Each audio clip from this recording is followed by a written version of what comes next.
Partner, hindi nag-click yung double guard, double point guard combination ng Alaska because Gordon is clicking from the outside, no? And now once they click from the outside, their big men inside begin to dominate. Ito si Chris King. Yun ang sinasabi. He is beginning to dominate the game. Si Chris King, what a shot, 3-point play opportunity pa. Ito, panurin natin. Yung mintis na tira, galing sa labas. At si Chris King, maganda ang kanyang galaw. Offensive rebound. Meron siyang basket. Meron pa siya bonus. 10 points now para kay Chris King as you look at Don Andres Soriano III. Alam natin na yan ang top honcho ng San Miguel Corporation, which is a sister team or a sister company, mother company of La Rondelia. Siya namang nagmamayari ng Gordon's dito sa Pilipinas. 30-24, 6-point lead para sa Gordon's Gym. Kanina nakita hindi nyo naman si Bando yun. Isa lang po yan. Napakarami mga personalities na nagpunta rito upang panoorin ang kapanakit ng labanan. Partner, ito, bumalik na naman si Bong Hawkins. Wow! Quickly, he announces his return. Partner, all Filipino 5 ang nilalaro ni Coach Steve. Yes. Kasalukuyan. Hindi pa pala tapos si Bong Hawkins. Sabi niya, teka, hindi pa tapos yung trabaho ko. 12 points now for the Hawk. Illegal defense is called on Alaska. The people warning, the restarting of the 24-second shot. Partner, notice in that play of Gordon's, si Bong Hawkins was not involved in defending Chris King, either straight up or down ball. Ang ginamit ng Alaska when King had the ball at low post was sa Lago. And I think they want to preserve Hawkins for... ito, si Hawkins naman na mag-double team ngayon. Ito na si Marlo Aquino against Johnny Abarrientos. Oli Locsin with the offensive rebound and a putback! The power game in all team. Pinagmamalaki ng Bacolod, di ba? Taga Negros Occidental.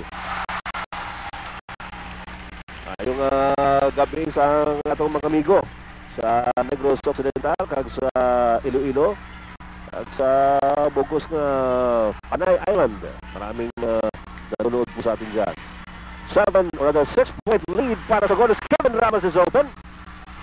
Locsin! And again, you wonder kung bakit si Kevin Ramos ang tumira nun, no? Malayo po ito eh. In a play like that, you would normally want a Hawkins or a Lago take the shot. But Gordon's defense is forcing Alaska to take chances in offense because hindi makatanggap ng bola yung mga shooter nila. Namely, ito, sila Simosa, sina Hawkins. Oy, Dolas had to pass off. Kevin Ramos, nabitawan ng bola. Nakuha ni Chris King. Partner, again, the defense of Gordon, so making Dolas change the shot. Oh, what a pass! Oh, pero deliberate foul yata na tatawagin. Ang ganda ng pasa ni Chris King. Look away pass. Pumunta kay Marlo Aquino. Samantala, Boyet Fernandez will come in for Dwight Lago. So susubukan na naman ni Coach Tim Cone ng kanyang 2-point guard setup.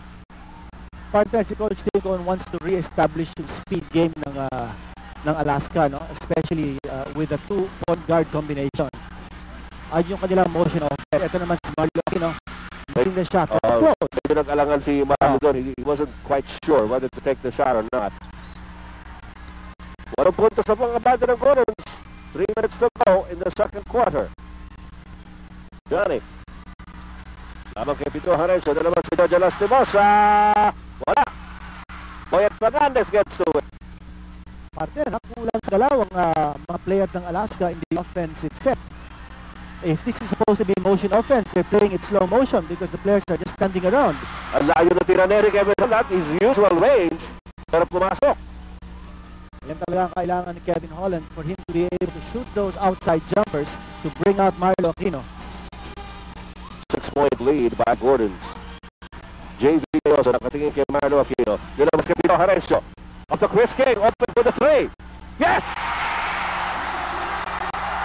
Oh, Chris King is just confusing the enemy.